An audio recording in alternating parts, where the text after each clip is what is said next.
The millionaire noticed his maid stay calm as robberies took over. Her next move shocked the world. A gunshot split the air. Bang! The chandelier shook. Shards of dust raining down. Screams exploded through the hall. Children cried. Men in suits scrambled to the floor, hands over their heads. Down. Everyone down. One of the masked robbers roared, waving his pistol. His voice was guttural, sharp. On your knees, hands up. Another barked, aiming directly at the millionaire in the white suit. The wealthy man's face drained of color. He raised trembling hands, stammering, please take what you want." "Shut up," the robber snarled, jamming the barrel inches from his forehead. "We'll take it all, rich boy. Keep your mouth shut, or you'll be the first to bleed." The wife in red screamed, pulling her 3 children close. "Don't hurt them. Please don't." "Quiet, lady." A gun swung toward her. "One more sound, and I put one in the floor right next to you." The children sobbed harder. Chaos. Pure chaos. And then silence where there should have been fear. The maid. She stepped forward slowly, hands raised, eyes locked on the men with guns. No quivering, no tears, just calm. One robber spotted her. "You on the floor now." She shook her head once. "The children are behind me. You don't want them screaming louder."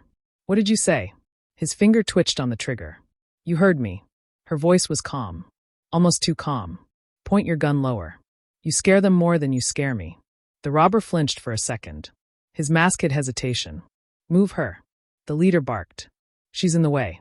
The millionaire's wife whimpered, pressing the children tighter. Please do what they say." But the maid didn't step aside. She stood taller, palms open, eyes steady. "Jewelry, money, phones," the leader barked, pacing like a wolf.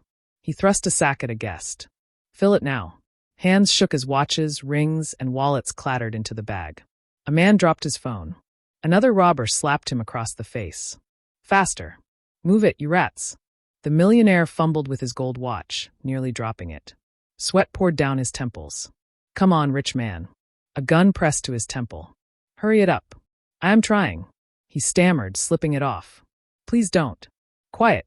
The robbers barked at every breath, every movement. Their voices ricocheting like whips across the room. But the maid's voice cut through low and sharp. "You shout because you're afraid," she said. Every head snapped toward her. The leader stormed forward, gun raised. "What did you just say?" "You're afraid," she repeated evenly. "Your finger jerks every time you scream. Afraid men make mistakes. Mistakes get people killed. Keep your hand steady. Keep your voice down. You don't want to fire." The robber's hand twitched.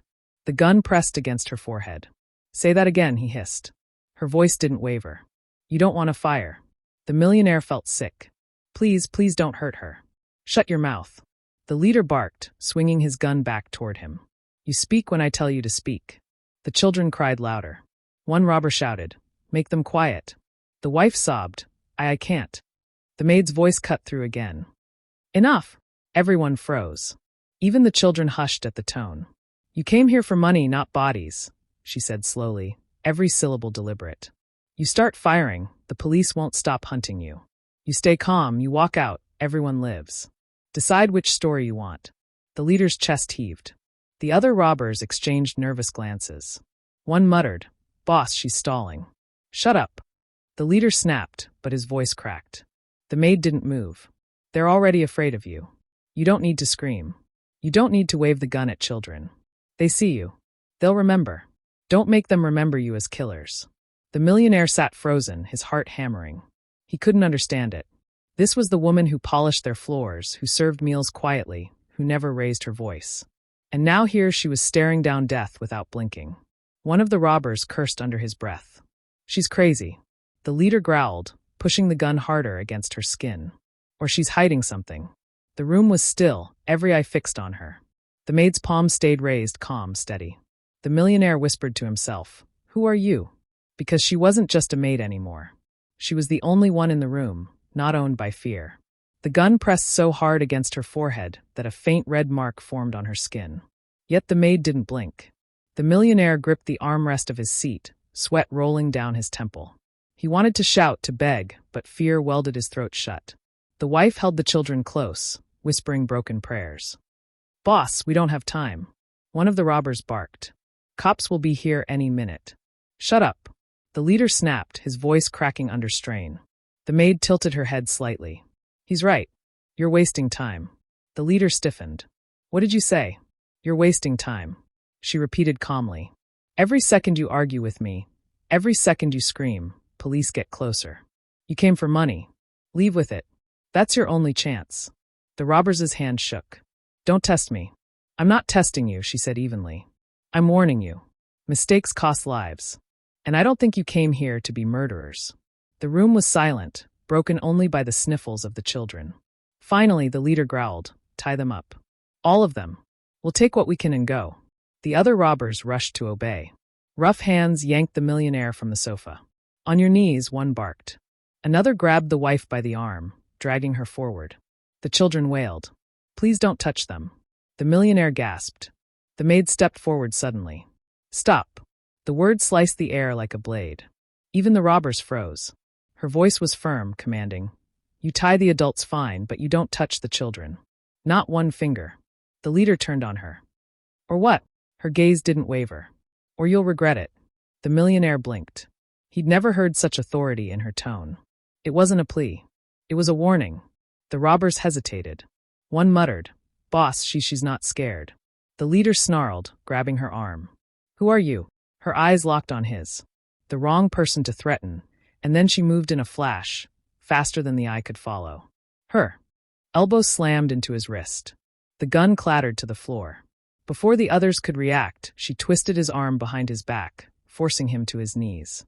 The hall erupted in gasps. Get her, one robber screamed, swinging his weapon, but the maid was already moving. She ducked, grabbed the fallen gun, and in two fluid motions disarmed the second robber, kicking his weapon across the floor. A sharp crack echoed as she drove her palm into his jaw. He dropped like a stone. The millionaire's eyes went wide. She's trained. The third robber froze, gun trembling in his hand.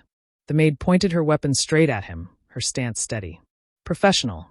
Drop it, she ordered. His mask hid his expression, but his hands gave him away. They shook violently. I said drop it. The gun hit the floor. The room was silent. Every guest, every child, every terrified breath hung frozen. The woman they had thought was just a maid stood tall, her chest heaving, weapon steady. The leader groaned on the carpet beneath her, arm twisted. She pressed the gun to the back of his head. You came here thinking this house was easy prey, she said coldly. But you forgot. Sometimes the quietest person in the room is the most dangerous. The millionaire found his voice at last. How? How did you? She didn't look at him. Later. Sirens wailed faintly in the distance. The robbers' eyes widened. Police. One hissed. The maid's tone was sharp. On your knees. Hands behind your heads. Now and for the first time the men obeyed. Minutes later, officers stormed the hall. They found the robbers lined up on the floor, weapons scattered, guests trembling, but alive. And in the center stood the maid, still holding the gun, calm as stone. The chief officer stared at her. Who restrained them? The millionaire's lips parted. She did. Gasps rippled through the room. The officer raised her brow. Name? The maid lowered the weapon, finally exhaling. Naomi. Later, when the chaos settled, the millionaire approached her, his hand still shook. Naomi, who are you? She glanced at him, eyes steady. Once I was military, then I chose quiet work. But some habits don't leave you. The millionaire swallowed hard. You saved us. You saved my children. His voice cracked. I'll never forget this. Naomi shook her head. Don't thank me. Just remember, courage doesn't come from money. It comes from refusing to let fear win. The children ran to her, clinging to her apron. You weren't scared, the smallest whispered. Naomi knelt, brushing a hand over their heads. I was scared, but I didn't let it control me. That's the difference. The millionaire looked at her as if seeing her for the first time. She wasn't just his maid anymore. She was the reason his family was alive. And as the police led the robbers away, the story began to spread. How a maid, calm in the face of death, had done what no one else dared.